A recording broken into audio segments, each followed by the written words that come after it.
Okay, I'm gonna try something new here. I'm overhanging those edge protectors just a little bit, just to keep my tarps off of this kind of sharp corner here. This is just OSB, but they've got a protector on, side protector, so I did that all four corners. We'll see if that works. And then I also realized I loaded this and went to the truck stop, obviously, but I added those diagonals in there just to keep everything from shifting forward. It looked like that one actually might have shifted forward, or unless I just threw it might have shifted forward, because look at that. So I don't like that. Okay, I put together a video here. I did some editing so it's a little shorter, so the sound doesn't really come through. But here we're just doing some 6-foot tarps. This is OSB sheeting, and if you don't have a ladder, then you got to jump up like I did there. What I always like to do is put it a few inches over the edge, so that your side end has a nice little button-up situation. And then, of course, this is pretty straightforward. We're just going to try to get the tarp fairly centered and put everything down, straighten everything up here. The better you do it up when you're on the top, the better you get all the creases out and everything, the better it'll look and better it'll tighten down.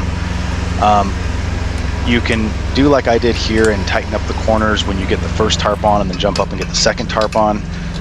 If it's windy, I like to do that so you don't lose a tarp while you're trying to, put the second one on. Otherwise, you'll need to get up under the tarp and secure the front tarp, or the I guess it'd be the back tarp, the front corner right there. You need to secure that forward so it doesn't slide with wind back under the other tarp. So here in a second we're going to be putting the next tarp on the front, rolling backwards. Here it is. And so we'll just throw this up here again. Now if you don't want to lift these tarps up there, you can have the forklift do it before you leave, and then just strap your tarps down and leave and go do this, or you can just do all of it at the facility. I don't like to do it at the facility if I can get away with it, because of all the rules and everything, and sometimes it's better to get some miles down the road if it's clear, get parked before the parking's all taken. So if I'm in the south and it's clear and the material's not like steel or something, where if a few drops hit it, it's not going to matter, I'll normally opt for, if they'll allow me to, leave with it non-tarped and then hurry up and get parking that day, and then go ahead and tarp it like I'm doing here. That's what I prefer to do. I can tarp in my own time. I can have kind of a relaxing tarping experience. Oftentimes I'll take my shirt off and get a suntan while I'm doing it. This case I had a long sleeve shirt on because I didn't want to get all dirty. It was late in the day and I didn't think I could get a shower. I think Love's had like 17 people in line, so right here I'm just scooting it over. It was a little off center, so I've learned if you pick up on the D-rings, kind of scoot your feet. Be really careful when you do that. It's easy to fall off. Then you can kind of just scoot it over a little bit.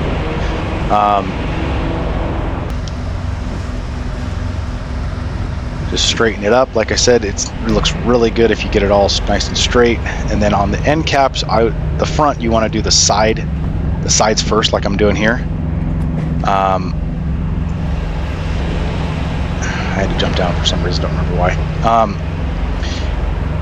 But you want to do the side caps here and then the end cap, so that the wind flows over and kind of the rain flows over.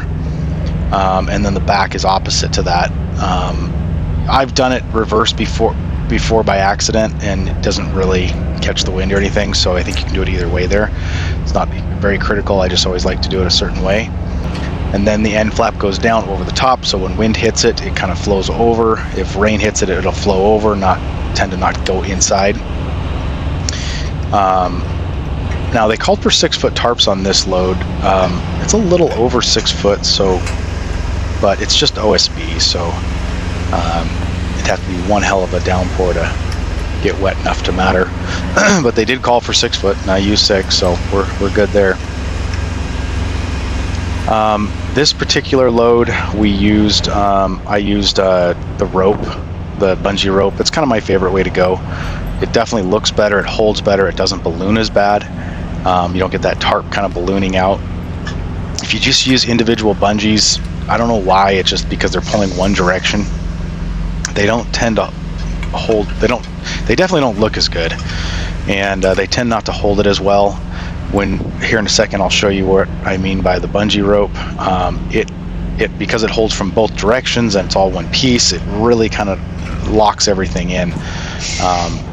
Looks good and keeps that tarp from ballooning. Also, it doesn't allow the end of your steel bungees to cut into your tarp. Oftentimes, even when you have those crimped ends, if you don't know what I'm talking about, sometimes you can get the bungees with crimped ends. If you don't have crimped ends, it's definitely going to cut into your tarp. Wish I could pause it right now, but if you see on the steel, they're kind of crimped in on the second side. But that over time will sit there and wear on your tarp. So anytime you can use rope, bungee rope, or regular rope on the sides, it definitely helps. This is the bungee rope, definitely helps your tarps last the test of time, especially on long hauls all the way across the country. This was a pretty short haul. This was like a 600-mile run. But on long hauls where you have lots of wind, going across, Wyoming or something where it's just crazy wind, you'll get a lot of that flapping around, and those steel ends will cut into your tarp and make little holes everywhere. So this bungee rope is really slick. Now, if you haven't spec'd your trailer with the rope hooks, then you can still use bungee rope, but you'll have to weave it through these D-rings and then weave it down to the rail, weave it back up, and keep pulling it through. Definitely it's going to take longer.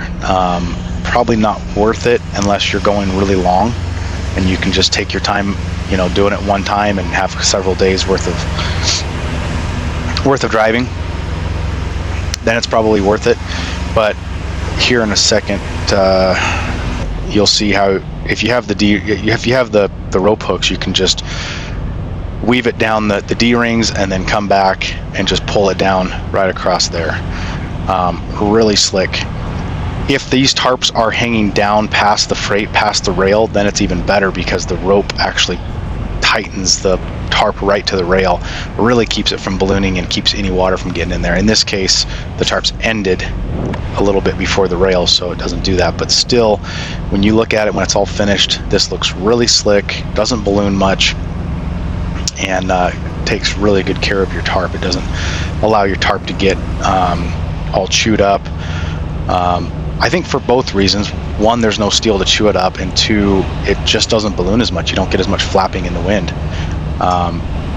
And so on this side, I had a few bungees held in place so that I wouldn't, when I tightened up the other side, when I laced the other side up, it wouldn't pull it one way.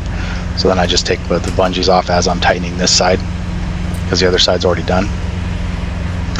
And yeah, really once you get the hang of tarping's not a big problem. I kind of can enjoy it sometimes. Like I said, I go to the truck stop, do it on my own time. If you want to go buy a beer or something and have a drink while you're doing it, you're off duty or whatever, or you're going to be off duty, you're not going to drive. So I don't really do that anymore, but used to. But it's kind of relaxing. You can get a little sun and have some fun with it. A lot of people get really scared about tarping, or they just really freak out when they see a load that needs tarps. But as you can see, once you get the hang of it, and once you have the right equipment, it's pretty easy. It's pretty straightforward. Nothing really to it. It's work. It's a little bit of work and takes a little time, and so you have to figure that in when you're booking loads. If it is a tarped load, it'll take a little extra time. You can't just pick it up and go. But oftentimes, even with the tarping, I'm actually making my pickups and drops faster than I would in a dry van, because oftentimes the loading process goes pretty quick, and then it's on me to do the tarp. So I kind of like it because then I can make my own time up if I need to, rather than having to wait on the loading facility.